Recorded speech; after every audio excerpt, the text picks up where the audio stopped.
Hey guys, Joe here. Thanks for checking out another video on the channel. Really do appreciate it. Thanks for checking out the range video. I hope you guys had fun watching that. I had some fun making it, even though I did have a couple of issues. I am trying to do like one tabletop and one range video per week. I'll try to stick to that. It won't always be in the same order. Try to mix things up a little bit. If you like that kind of stuff, don't forget to get subscribed. That way you can help the channel grow, and we can grow it to the point where it actually starts paying me back for some of this stuff. If you want some direct input, becoming a member gives you the fastest way to get a hold of me, as well as some input into the direction of the channel. A couple of bucks a month, and when I put up earlier release videos, they go up with no ads so that you can watch them before they get released to the public. So consider doing that. Today's video is on a Walther, or Walter, depending on how you pronounce it. I tend to pronounce it Walther. I'm not sure if that's 100% the right way. Somebody correct me in the comments. You guys always do, such as the Canik Meta or Mete. I read that it was supposed to be meat, as in meat out justice. Somebody corrected me. I'm no longer going to have that debate. I am now calling that Canik Greg. Its name is Greg. Let's move on. But in this case is a Walther pistol. And Walther normally means quality and fun and good ergonomics. And this one happens to be a 1911. In fact, it happens to be a 1911 that says Colt on the side. As you can see, it's empty. Show you it's clear. This one came from Liberty Arms. They're letting me borrow it, so show them some love. If you're looking for one, give them a call. Harrisonburg, Virginia. Just Google them. Tell them you're looking for one. These run about $410, which is a pretty solid price for an all-metal 1911. And for a 22 long rifle pistol, $400 usually means you're going to get something decent. So yeah, give them a look, and I think you will not be disappointed. So what is the reason for Walther on the box and Colt on the slide? Colt is the U.S. distributor of this pistol, and I believe they actually run the Colt name even in Europe. However, Walther builds the pistols. Colt used to use, I believe, Umarex back in the day. Don't get me quoted here. They might have also used GSG, German Sports Group. So if somebody knows in the comment, 100% put it down below. I get a few different companies mixed up. But this has been a gun they've produced for a while. They produce it in different styles. They have the Colt Trophy Cup 1911 and 22 long rifle. This one is the Colt railgun. As you can see, it refers to the pick rail that's on the bottom of it. It's integrated. It's not a separate piece, unlike some other guns that have this attached using a screw, rivet, or a Allen bolt. This is to kind of, I wouldn't say imitate, but pay homage to the Close Quarters Combat Special Ops 1911, the Marines, I believe it was, that were using these guys all the way up until just recently. Hence the coloring and the design. It's a pretty nice looking pistol. Has plastic, actually these are rubber grips, but they're probably like Hogue. Has a skeletonized hammer, skeletonized trigger, non-adjustable. It is fixed. Appears to be a short style trigger. Has fixed combat style sights, 3-dot Novak style rear. Seems pretty nice. Enhanced beaver tail with the memory pad there. It's a little bit enhanced. It's not like super. It does have a flat mainspring housing with no checkering and no checkering on the front strap. It is a government size 1911. For a comparison, here is my Kimber 1911. This is my Aegis Custom, my Aegis Elite Custom. As you can see, they are the same size slide-wise. This one has a bobtail, unlike this one, which is just your standard straight back. But other than that, they're very similarly equipped. Front and rear slide serrations, which is nice, however not really necessary on a 22 because, as you can see, there's not a whole lot of resistance there. Yeah, it's a pretty nice looking pistol. Single action, just like 1911s, and it happens to just be a reasonable training tool. One thing you'll see is different.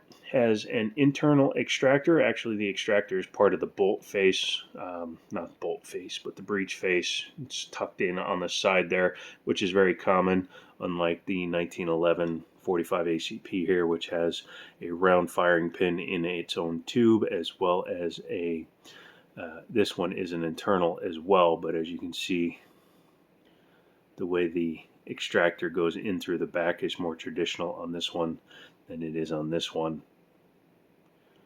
Overall, it's a very nice reproduction though. Why would you want to have one of these instead of one of these? Well, simply put, this is way less expensive. This is a $1,200 Kimber. This is a $400 gun.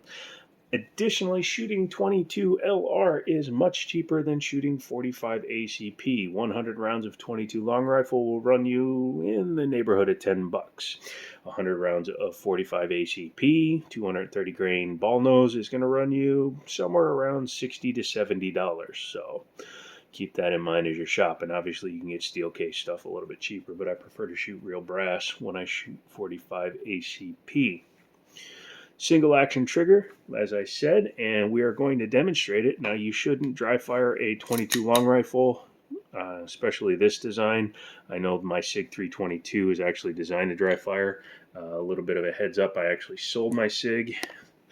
Excuse me, knocked my camera a little bit, but I sold the 322 because I have other things coming up and I wanted to purchase some other firearms. So what I just put in there is a plastic snap cap or a fake bullet. This one happens to be a metal one. I do that way it protects the breech face as well as keeps the firing pin from getting damaged and allows me to pull the trigger. I did put this on my trigger gauge. This one comes in at 4.5-ish pounds, anywhere from 4.5 to 4.75 pounds, or 4 pounds 8 ounces to 4.12 ounces. This one is a 3.5 pound trigger, so pretty good. Under 5 pounds is usually a good weight for a 1911. It's not too light but not too heavy. As you can see, almost no take up. Again, it's not adjustable, so it's just a super short trigger. Goes here, and yeah, very nice release. And again, I have a snap cap in here. I'm going to eject that one. It will chamber that one so that I can show you. Actually, I need to do that the other way. Yeah, so we'll do this. Lock her open. Put this back in.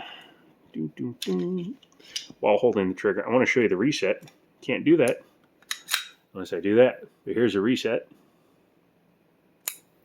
Very short. It's audible. You can't really feel it. And then next shot is just as nice. There we go. Yeah, so you can see the marks that get left when you use a snap cap. This is the way to protect your gun from damage. Still, I wouldn't even do it a ton of times using those, but it's much better than trying to dry fire it. What do you say we go ahead and pop the top off? I don't know why I put the mag back in, but we'll go ahead and check it and make sure it's clear. Now, it looks like it functions exactly like a standard 1911, but you're going to see it's a little bit different when we take it apart. I always lock the slide in place. It's not as big a deal on a 22 long rifle, but it does make it a little bit easier. So go ahead and move your bushing. Take out your plunger, take out your spring. Bushing goes the other way. All that appears to be normal 1911. The big change comes right here.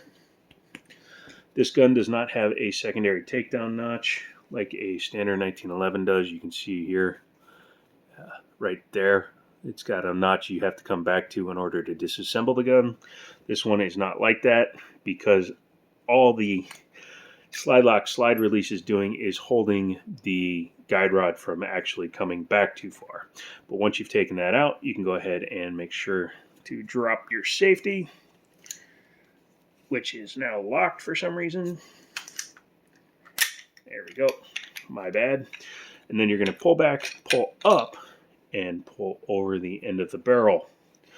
So it's a fixed barrel, which does aid in accuracy as well as hopefully gives you a better shooting experience because then you don't have as much stuff moving around. This is very light, being aluminum or aluminum, and you can see it does have a steel insert for the firing pin tube as well as basically the breech and the entire block.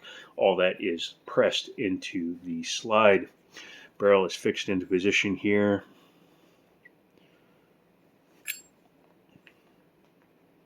Looks like it's just a press fit, to be honest with you. I don't see a pin going through. That's just, yeah, that's just oil. So it's just a press fit. You can knock it out the back. However, you'd have to watch out for the ejector. The barrel end here does come off, and you can add a threaded barrel extension on there like you can with the Taurus TX22 or the SIG 322, which would allow you to add a suppressor, which from what I understand is a pretty fun thing to do with a 1911, or excuse me, a 22 caliber. I keep saying 1911 because I'm holding one. You can see here it is a Series 70 style, so there's no drop safety included. That's just your sear. That's the only thing that keeps it from firing, really. So when that drops, it releases everything. Aren't 1911s fascinating in their simplicity? I think so. But yeah, overall, it's a pretty nicely built piece. You can see there's some coloring down there. You can see it's probably a baked on Cerakote, and they didn't need to get all the way down in there to get the coloring on there. Pretty cool, actually. And there's your guide rod. So what we're going to do is we're going to go ahead and slide that back in there, leaving the hole open. Take your barrel, excuse me, your slide, put it up over your barrel, and you're going to bring that back. You want to make sure that the hole is clear for your slide lock slide release. Push that in. This spring will retain it, so you don't have to worry about lining it up the same way you would a normal 1911. Go ahead and start it in. Just like a regular 1911 though, don't put it down here. You want to avoid your idiot mark as much as possible. So you're good to go there. Take your spring, put it back over your guide rod. Take your bushing. Yeah, I just did that backwards, but you can usually just slide it right through the spring like I just did. And take your plunger back over your spring. And there you go. Go ahead and make sure that your gun is back in functionality. I'm going to put in the snap cap just to verify that my trigger's good. And yep, we're good. Yep, she fell out. Don't worry about that. So that is the Walther Colt railgun 1911 chambered in 22 long rifle. Again, if you want to practice with your 1911 platform, but you don't want to pay 6 times or 7 times the money, go with the 22. I also have a 9 and my 45. I was thinking about getting a 22, but again, I had the SIG. I've gotten rid of the SIG. I've gotten rid of the Taurus TX22. I'm the kind of guy that will get rid of most of my guns that I know are replaceable to get other guns. There's other guns I've been after, so as I get them, you will see videos. I was thinking about selling the Kimber here, but I've worked my way up to a nice Kimber, and I think I'm going to keep it. So, yeah. If you want to see me look at something in particular on the channel, leave a message in the comments. Come back for another video, and as always, I'll talk to you later.